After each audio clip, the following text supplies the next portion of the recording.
Dieu doit être ton meilleur ami. Alléluia. Ce n'est pas ta femme ou ton mari ou tes enfants qui sont censés être ton meilleur ami. Dieu doit être ton meilleur ami. C'est celui qui doit être le plus proche de ton cœur. Ça ne veut pas dire, bien sûr, que tu dois négliger tes enfants. On en a entendu parler ce matin. Ou ton mari, ou ta femme, ou tes amis. Mais Dieu doit être ton meilleur ami. De tous tes amis, Dieu doit être ton meilleur ami. Et il veut être ton meilleur ami. Et ça demande une relation.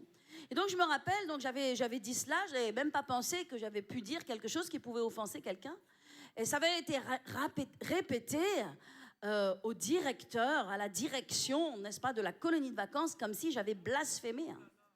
Et on était venu me chercher dans ma tente avec 2 moniteurs qui étaient venus me chercher et qui m'avaient amené jusqu'à la porte de la directrice en me menaçant et en me disant, hein, si tu redis quelque chose comme ça, hein, ça va mal aller, la prochaine fois, on va t'amener chez la directrice.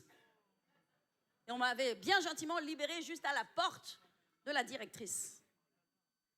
Ça, c'est la religion. La religion ne connaît pas Dieu. La religion n'a pas l'esprit de Dieu en elle. Les gens religieux ne sont pas intimes avec Dieu. Ils ont une étiquette. Mais moi, je vous le dis, peuple de Dieu, cherchez Dieu. Cherchez Dieu de tout votre cœur. Appliquez votre cœur à chercher Dieu. Peut-être vous allez prier parfois pendant des heures.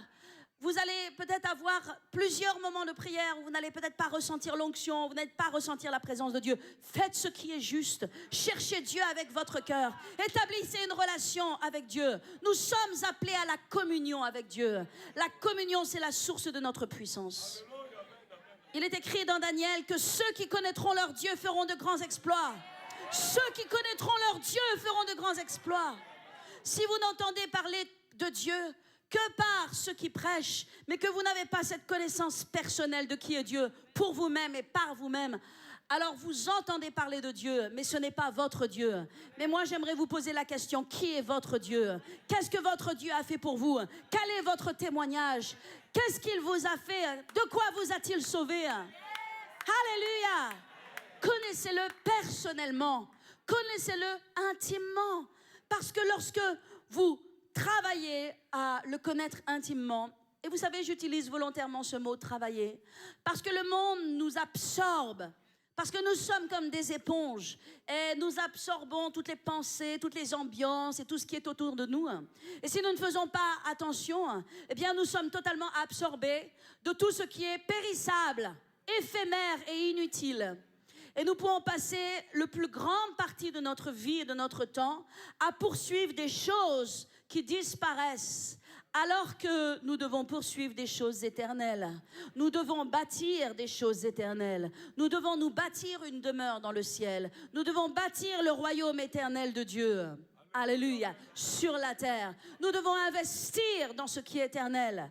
Lorsque les gens sont des bâtisseurs, lorsqu'ils sèment cette somme de 1 500 € pour être un bâtisseur, ou plus qu'un bâtisseur, alléluia, ils investissent de leurs finances, de leur temps, dans quelque chose d'éternel. Alléluia. C'est important et nous devons le faire. Alléluia. Parce que nous sommes des enfants de Dieu. Nous ne sommes pas des chrétiens religieux. Nous ne sommes pas des chrétiens de nom. Nous ne portons pas juste une robe et un vêtement religieux. Non, nous devons avoir cette relation puissante avec Dieu qui nous donne de la force, que lorsque l'ennemi vient nous menacer, nous savons, nous pouvons dire, je sais en qui je crie. Et je sais que mon Dieu est capable de me libérer de cette flèche de l'ennemi. J'ai un témoignage, j'ai une relation avec mon Père. Je prie et il entend ma voix. Alléluia. Quand vous avez cette relation avec Dieu, quand vous êtes intime de Dieu, vous entendez Dieu. Ce n'est pas une chose exceptionnelle. Parce que la Bible dit que ceux qui sont conduits par l'Esprit de Dieu sont fils et filles de Dieu. Ce qui atteste que tu es un fils et une fille de Dieu, c'est que l'Esprit de Dieu est en toi. Et que l'Esprit de Dieu te conduit dans ta vie. Tu ne te conduis pas toi-même. Tu es conduit par l'Esprit de Dieu.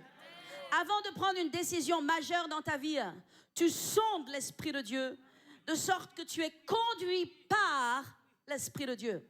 Car tous ceux et celles qui sont conduits par l'Esprit de Dieu sont les fils et les filles de Dieu. Alléluia. Dieu nous conduit et il veut vous conduire.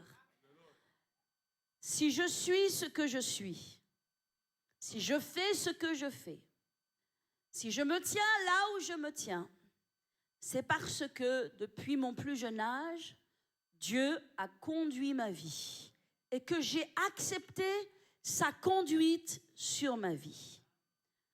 Lorsque Jésus était sur le point d'entrer à Jérusalem, il a envoyé les disciples et il leur a dit « Allez me chercher cet ânon sur lequel personne n'est encore monté. » Et nous savons que Jésus est monté sur ce petit d'une ânesse. Personne n'était encore monté dessus. Et il est entré à Jérusalem et c'est là qu'il y a eu le parcours des rameaux et que les gens ont dit « Hosanna, Hosanna » à celui qui vient bientôt. Jésus est monté sur le petit d'un ânon. Alléluia. Sur le petit d'une ânesse, sur un ânon. Nous sommes cet ânon. Alléluia. Jésus veut s'asseoir sur ta vie. Et il ne veut pas que personne d'autre s'assoie sur toi. Mais il veut s'asseoir sur ta vie. Et il veut conduire ta vie. Alléluia.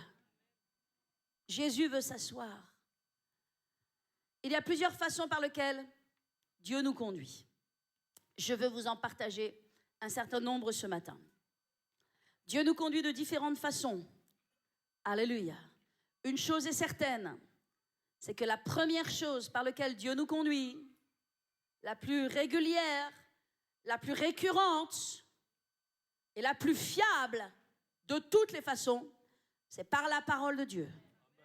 La première chose par laquelle Dieu nous conduit, c'est par sa parole.